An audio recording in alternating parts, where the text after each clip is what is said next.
Good morning friend. आज हम लोग बिहार की राज्य व्यवस्था में बिहार की शासन व्यवस्था को पढ़ेंगे। तो चलिए देखते हैं।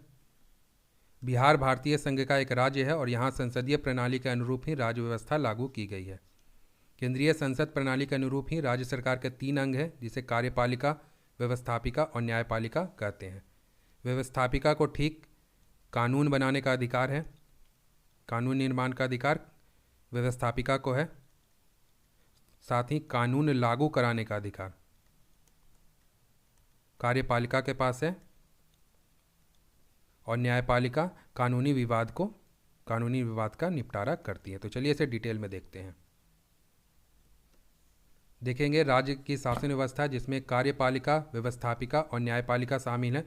कार्यपालिका का संवैधानिक प्रधान होता है राज्यपाल, और राज्य की जो कार्यपालिका होती है, व्यवस्थापिका और न्यायपालिका, ये सभी राज्यपाल के प्रति ही उत्तरदायी होती हैं। साथ ही राज्यपाल जो होता है वो मुख्यमंत्री और मंत्रिपरिषद की नियुक्ति करता है, और साथ ही इन्हें शपथ दिलाने का कार्य भी राज्यपाल करता है। व्यवस्थापिका में विधानमंडल को देखें तो बिहार की विधानमंडल है द्विसदनीय। इंडिया में बहुत ऐसे कम राज्य हैं जिसका विधानमंडल द्विसदनीय है, और विधानमंडल में विधानसभा और विधान परिषद दोनों शामिल हैं। जिस तरीके से संसद होती है केंद्र में, और संसद लोकसभा और राज्यसभा संसद के 2 अंग होते हैं, ठीक उसी तरह विधानमंडल के 2 अंग हैं, विधानसभा और विधान परिषद। इन्हें कानून बनाने का अधिकार होता है व्यवस्थापिका को। न्यायपालिका को देखें तो बिहार में सर्वोच्च न्यायालय होते हैं, उच्च न्यायालय, और उसी के अधीन अधीनस्थ न्यायालय कार्य करते हैं। उच्च न्यायालय के प्रशासनिक नियंत्रण में अधीनस्थ न्यायालय काम करते हैं। तो चलिए आज हम लोग देखते हैं कार्यपालिका को। कार्यपालिका भारतीय संविधान के भाग 6 कि अनुच्छेद 153 से लेकर 167 तक कार्यपालिका के प्रावधानों की व्याख्या है। राज्य की राजधानी से राज्य की कार्यपालिका राज्य का संचालन करती है। जैसे बिहार की राजधानी पटना है, तो पटना से बिहार राज्य की कार्यपालिका राज्य का संचालन करेगी। क्या काम करती है? तो यह विधायिका द्वारा निर्मित कानून को कार्यान्वित कराने का कार्य करती है। राज्य की जो कार्यपालिका है वो केंद्र के कार्यपालिका की तरह ही कार्य करती है, तथा जो राज्य की कार्यपालिका है उसका संवैधानिक प्रधान राज्य का राज्यपाल होता है। संविधान से ऊपर कोई नहीं है। जो भी राज्य को संवैधानिक शक्तियाँ प्राप्त हैं उन सभी का प्रधान राज्यपाल होता है। राज्य का राजा होता है। मुख्यमंत्री ना हो चलेगा, राज्यपाल का होना जरूरी है। राज्य की जो कार्यपालिका होती है उसका राजनीतिक प्रधान मुख्यमंत्री होता है। राजनीतिक प्रधान का मतलब क्या है? जिसकी सरकार है राज्य में, जो पार्टी को सबसे ज़्यादा बहुमत प्राप्त हुआ वो अपनी सरकार बनाती है और उसे राजनीतिक शक्तियाँ प्राप्त होती है। उसी पार्टी का प्रमुख नेता मुख्यमंत्री बनता है, और मुख्यमंत्री को ही राज्य के कार्यपालिका का संवैधानिक प्रधान कहते हैं। कार्यपालिका का वास्तविक प्रमुख राज्य का मुख्य सचिव होता है। यह प्रमुख प्रशासनिक अधिकारी होता है। राज्य में कानून व्यवस्था को लागू कराने का कार्य इसी को होता है, तथा राज्य का समस्त जितने भी सरकारी कार्य होते हैं सब इसी के निगरानी में होते हैं। जो मुख्यमंत्री को उनके कार्यदायित्व, विशेषकर प्रशासनिक गतिविधियों से संबंधित समस्त कार्यों का नीति निर्धारण, निर्देशन, कार्यान्वयन, नीति निर्धारण मतलब पॉलिसी मेकिंग, निर्देशन, कार्यान्वयन आदि के प्रति कार्यपालन, परामर्श और सहायतार्थ कार्य करता है। एक तरीके से मुख्य सलाहकार के रूप में मुख्यमंत्री का ये कार्य करता है। मुख्य सचिव मुख्यमंत्री के मुख्य सलाहकार के रूप में कार्य करता है। अब सचिवालय को देखेंगे, जिसे सेक्रेटेरिएट भी कहते हैं। राज्य का जो सचिवालय होता है मुख्यमंत्री और मुख्यमंत्री के द्वारा गठित किया गया मंत्रिमंडल के अधीन कार्य करता है। यानी राज्य का जो सचिवालय है मुख्यमंत्री और उसके मंत्रिमंडल के अधीन कार्य करता है। सचिवालय का प्रमुख राज्य का मुख्य सचिव होता है, तथा सचिवालय के कार्य को सुचारू रूप से संपादित करने के लिए विशेष सचिव, अतिरिक्त सचिव, संयुक्त सचिव, उप सचिव, अवर सचिव अपने अपने विभाग के प्रमुख के रूप में कार्यरत होते हैं, तथा मुख्य सचिव को सहयोग करते हैं। बहुत ही अनुभवी व्यक्ति को मुख्य सचिव बनाया जाता है। बिहार में जो सचिवालय के समस्त कार्य हैं मुख्यतः हिंदी भाषा और देवनागरी लिपि में संपन्न होते हैं। राज्य की कार्यपालिका में राज्यपाल, मुख्यमंत्री और मंत्रिमंडल शामिल हैं। तो देखेंगे पहले राज्यपाल को, जिसे गवर्नर भी कहते हैं। बिहार के वर्तमान में राज्यपाल हैं श्री फागू चौहान जी, जो कि बिहार के 29वें राज्यपाल हैं। साथ ही भारतीय संविधान के अनुच्छेद 153 से लेकर 162 तक राज्यपाल के शक्ति, कार्य और अधिकार के बारे में वर्णन किया गया है। राज्य का संवैधानिक प्रमुख होने के पश्चात भी राज्यपाल को मंत्री परिषद के परामर्श से कार्य करना होता है, किंतु राज्यपाल को कुछ विशेष अधिकार भी प्राप्त हैं जिसे जरूरत पड़ने पर राज्यपाल इस्तेमाल करता है। अनुच्छेद 153 में उल्लेख है कि प्रत्येक राज्य का एक राज्यपाल होगा। साथ ही 7वें संविधान संशोधन जो कि 1956 में हुआ था, उसमें यह कहा गया है कि यह भी हो सकता है कि एक राज्यपाल एक से अधिक राज्यों का राज्यपाल नियुक्त किया जाए। अगर राज्यपाल एक से अधिक यानी 2 राज्यों का राज्यपाल है तो इसकी जो सैलरी होगी वो 2 राज्यों के अनुपात में होगी। साथ ही इसे जो सुविधा और सहायता प्राप्त होगी या जो भी सैलरी प्राप्त होगी वो राष्ट्रपति के द्वारा निर्धारित की जाती है। राज्य की जो कार्यपालिका है उसका संवैधानिक प्रधान होने के बाद भी राज्य का जो समस्त संवैधानिक प्रधान होता है और तथा राज्य का जो समस्त प्रशासन है वो राज्यपाल के नाम पे चलता है। राज्य की कार्यपालिका का संवैधानिक प्रधान होता है तथा राज्य की जो समस्त प्रशासन होती है वो राज्यपाल के नाम पे चलती है। ऐसा इसकी उल्लेख अनुच्छेद 154 में किया गया है कि समस्त प्रशासन राज्यपाल के प्रति उत्तरदायी होती है। राज्यपाल की नियुक्ति राष्ट्रपति करता है। अनुच्छेद 155 में इसकी व्याख्या की गई है।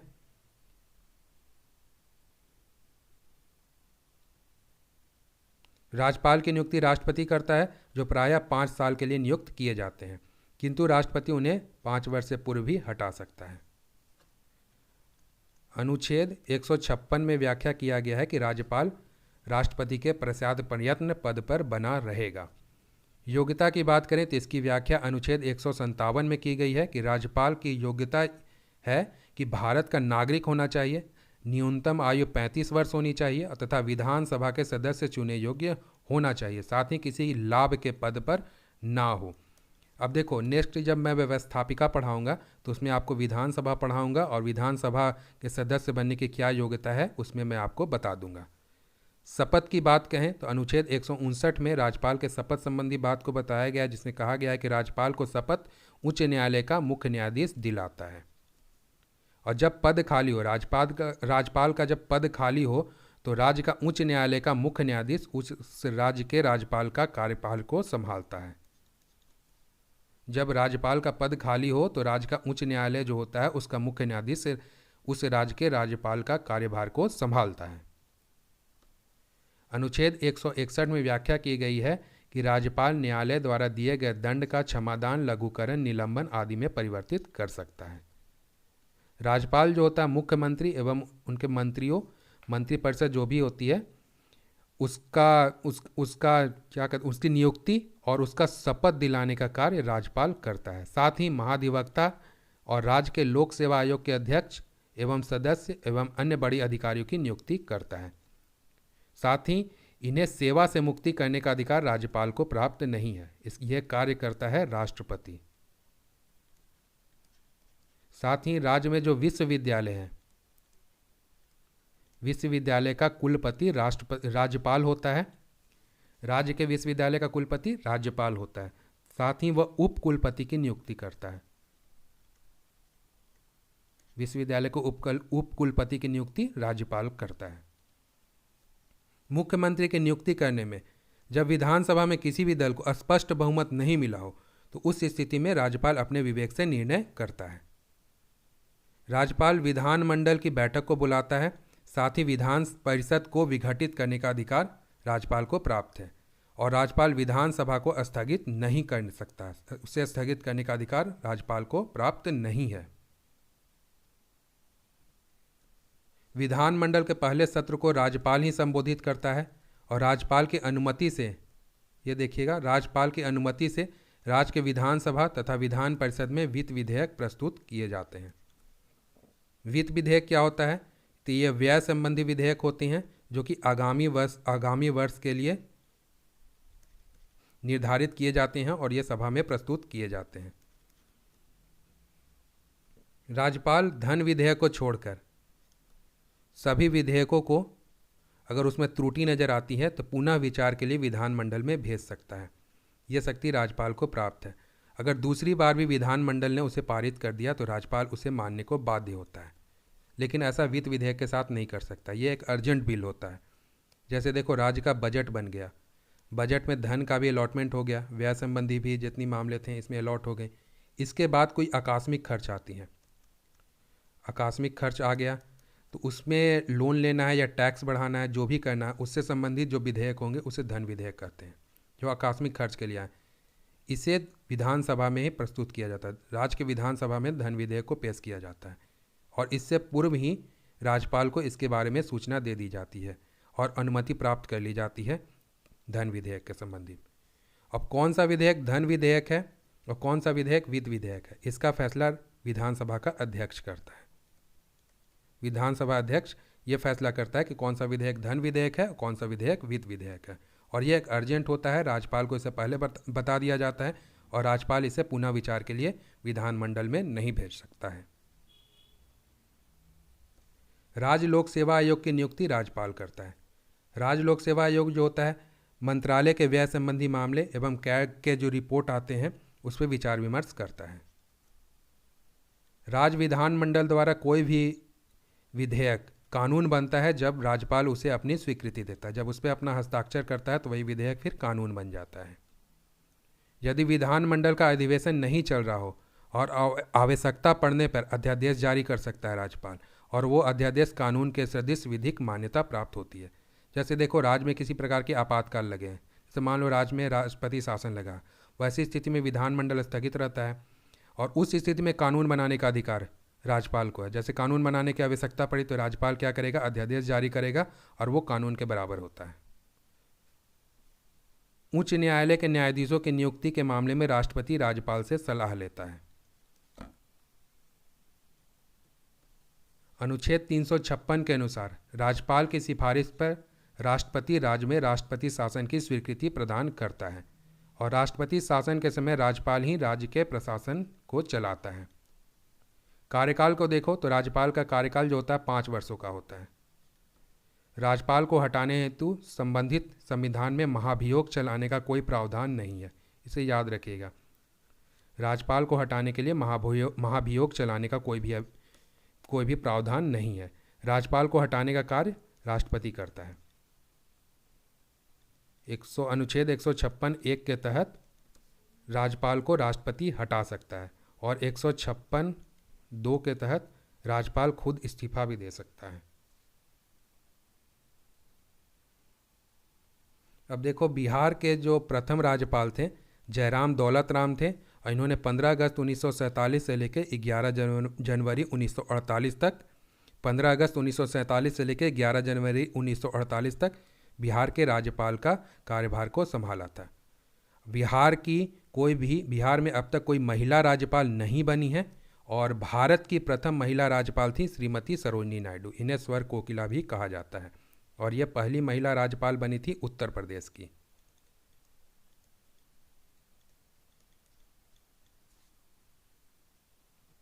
अब चीफ मिनिस्टर को देखेंगे, मुख्यमंत्री को। विधानसभा के सदस्य कई राजनीतिक दलों में बटे होते हैं और जिस दल का बहुमत साबित होता है उसी दल का प्रमुख नेता मुख्यमंत्री बनता है। जिस राजनीतिक दल को सर्वाधिक बहुमत मिलते हैं उसी दल का प्रमुख नेता मुख्यमंत्री बनता है और वही पार्टी अपनी मंत्रिमंडल भी बनाती है। जिस दल का बहुमत साबित नहीं हुआ वह दूसरे किसी दल से पारस्परिक तालमेल से गठबंधन की सरकार बनाती है और फिर वो सभी मिलकर मंत्रिपरिषद का गठन करते हैं। गठबंधन की सरकार हमारे देश में बनती है।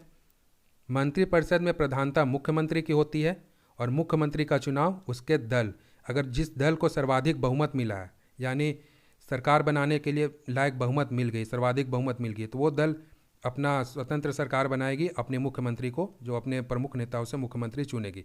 अगर गठबंधन की सरकार बनी है तो वे सभी आपस में मिलकर सहयोगी दल मिलकर किसी एक नेता का चुनाव करेंगे, वही मुख्यमंत्री बनेगा। मुख्यमंत्री की नियुक्ति राज्यपाल के द्वारा की जाती है। मुख्यमंत्री घोषित व्यक्ति राज्य व्यवस्थापिका का सदस्य होना चाहिए। अगर सदस्य नहीं है तो 6 माह के अंदर सदस्यता ग्रहण कर लेनी चाहिए। मुख्यमंत्री राज्यपाल और मंत्रिपरिषद के बीच कड़ी का कार्य करता है। शासन संबंधी निर्णय, मंत्रियों एवं पदाधिकारियों की नियुक्ति तथा विधि निर्माण, कानून बनाने के कार्य में मुख्यमंत्री की भूमिका अहम होती है।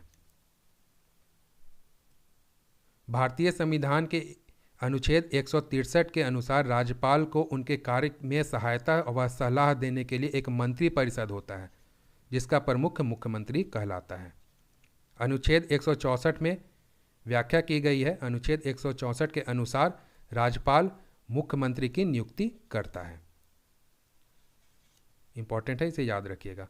मुख्यमंत्री का कार्यकाल 5 वर्षों का होता है और मुख्यमंत्री अपने पद पर बना रह सकता है जब तक उसे विधानसभा का विश्वास मत प्राप्त है। जब तक विश्वास मत प्राप्त है तब तक यह मुख्यमंत्री बना रहेगा। और राज्य में, बिहार राज्य में अब तक कुल 8 बार राष्ट्रपति शासन लागू हो चुका है। संविधान के अनुच्छेद 167 के अनुसार राज्य के मुख्यमंत्री का कर्तव्य है कि राज्य के प्रशासन से संबंधित मंत्रिपरिषद के सभी निर्णय एवं व्यवस्थापन के प्रस्तावों की सूचना राज्यपाल को दे। राज्य के प्रशासन संबंधी जितने भी कार्य मंत्रिपरिषद ने जितने भी निर्णय लिए हैं और व्यवस्थापन संबंधी प्रस्तावों की सूचना राज्यपाल को दे। प्रशासन संबंधी, अगर किसी पार्टी की अपनी गतिविधियां चल रही हैं तो उससे संबंधित जानकारी हो सकता है कि वो राज्यपाल को नहीं दे, लेकिन प्रशासन संबंधी जितनी भी जानकारी है वो राज्यपाल को मुख्यमंत्री देगा। ऐसा अनुच्छेद 167 में इसकी व्याख्या की गई है। वर्तमान में बिहार के मुख्यमंत्री हैं श्री नीतीश कुमार जी और बिहार राज्य के प्रथम मुख्यमंत्री थे श्री कृष्ण सिंह। प्रथम मुख्यमंत्री कौन थे? श्री कृष्ण सिंह। अब देखेंगे काउंसिल ऑफ मिनिस्टर, जिसे मंत्रिपरिषद कहते हैं। राज्य में सुचारू रूप से कार्यपालिका को संचालन करने के लिए मुख्यमंत्री एक परिषद का गठन करता है जिसे मंत्रिपरिषद कहा जाता है। इस डेफिनेशन को याद रखिएगा। मुख्यमंत्री के परामर्श से ही राज्यपाल द्वारा मंत्रिपरिषद के अन्य मंत्रियों की नियुक्ति की जाती है और यह राज्यपाल को प्रशासन में सहायता और परामर्श देता है। मंत्रिपरिषद का प्रधान मुख्यमंत्री होता है तथा मुख्यमंत्री एवं उनके मंत्रिपरिषद संयुक्त रूप से विधानसभा के प्रति उत्तरदायी होते हैं।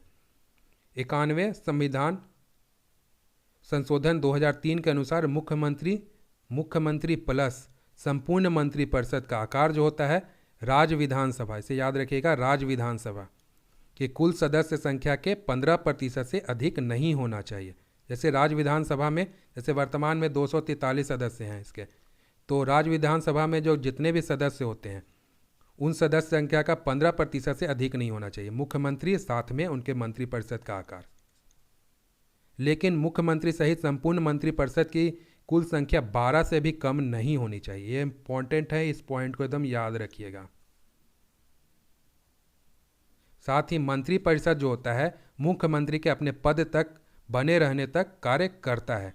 मुख्यमंत्री के बर्खास्त होने या त्यागपत्र देने पर मंत्रिपरिषद की समाप्ति स्वतः ही हो जाती है। यह इस वीडियो का आखिरी पॉइंट था। लगभग सारे इंपॉर्टेंट पॉइंट मैंने कवर की हैं। जानकारी पसंद आए तो वीडियो को एक लाइक ज़रूर कीजिएगा। अगर नए व्यूअर हैं तो चैनल को सब्सक्राइब करना नहीं भूलिएगा। एक रिक्वेस्ट है, चैनल को सब्सक्राइब जरूर कीजिएगा। मिलते हैं नेक्स्ट वीडियो में। जय हिंद।